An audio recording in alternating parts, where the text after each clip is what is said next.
Friends, hope आप सब अच्छे होंगे। मैं आपका फ्रेंड मेंटर गाइड नवीन मिश्रा आप सबका एफएमजी क्लासेस में बहुत बहुत स्वागत करता हूं।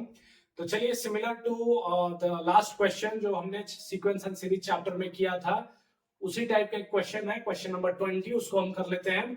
इसमें दिया है कि दो सीक्वेंस दिया है, दो सीक्वेंस डिफरेंट, एक है small a r square a r cube, और दूसरा सीक्वेंस है capital a r square a r cube a r till a r to the power n minus 1। तो ये बोला जा रहा है कि आप सबसे पहले शो कीजिए कि दोनों का जो प्रोडक्ट है, करस्पॉन्डिंग एलिमेंट का टर्म्स का जो प्रोडक्ट है वो जीपी में है, और उसका कॉमन रेशियो आपको फाइंड करना है।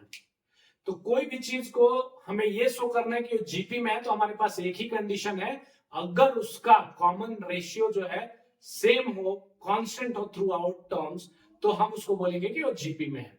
चलिए, तो देखते हैं कैसे करेंगे। सबसे पहले जो बोल रहा है क्वेश्चन, उसके अकॉर्डिंग हम जाते हैं, ठीक है। जैसा क्वेश्चन बोले आप स्टेप बाय स्टेप आगे बढ़ते जाओ। सबसे पहला बोल रहा है प्रोडक्ट ऑफ करस्पॉन्डिंग टर्म। सबसे पहले हम क्या निकालेंगे? प्रोडक्ट। मान लीजिए प्रोडक्ट हो गया। अच्छा, प्रोडक्ट क्या बन रहा है?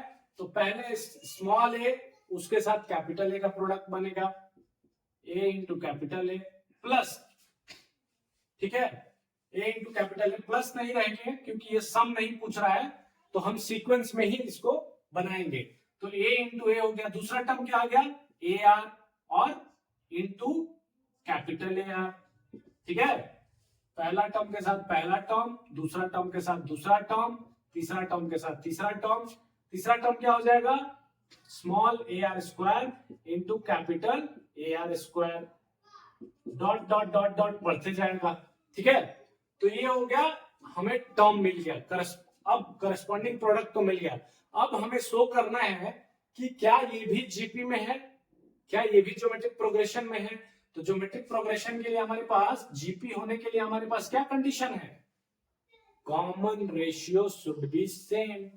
तो आर मतलब सेम होना चाहिए। आर क्या है? Second term by first term, second term by first term, second term divided by first term,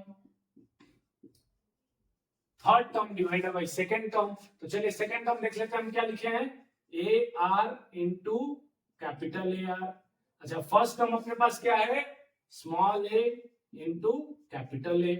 अच्छा, सब मल्टीपल में है तो क्या हम इसको कैंसिल आउट कर सकते हैं? तो हमारे पास क्या बचा? Small r and capital are.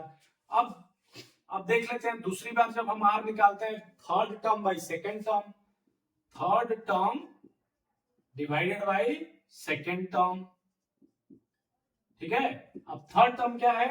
देखिए यहां पे थर्ड टर्म ये है, ए r square into A r square divided by ये वाला A R into A R into A R. तो अब देखिए क्या यहां से हम ए कैपिटल ए, एक स्मॉल आर यहां बच जाएगा और एक कैपिटल आर यहां पे बच जाएगा।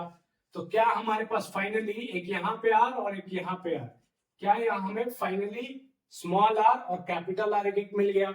मतलब ऊपर वाले केस में भी आर, नीचे वाले केस में भी आर। मतलब ये हुआ कि हमारा जो कॉमन रेशियो है वो सेम आ रहा है।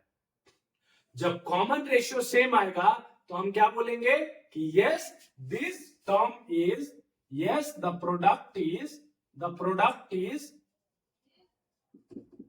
In GP. तो हमने ये शो कर दिया कि प्रोडक्ट क्या है, वही बोल रहा है ना कि शो दैट, आपको शो करना है, दिखाना है कि ये जीपी में है। तो जीपी में दिखाने के लिए हमारे पास क्या क्राइटेरिया है? हमारे पास एक ही क्राइटेरिया है कि कॉमन रेशियो जो हो वो सेम होना चाहिए। तो हमने दिखा दिया कि कॉमन रेशियो यहाँ पे क्या है, दोनों तीनों जितने भी केसेस हम बनाएंगे सब में क्या आने वाला है? क्या? आर मतलब सेम आने वाला है कॉमन रेशियो। जब कॉमन रेशियो आपको सेम मिल गया, मतलब ये हुआ कि वो कंप्लीट टर्म्स जो है वो जीपी में है। और इस तरह नेक्स्ट में पूछा है कि फाइंड आउट कॉमन रेशियो, तो हमने कॉमन रेशियो क्या निकाल लिया? R and capital r. Hope आप सबको समझ में आया होगा। Thank you so much.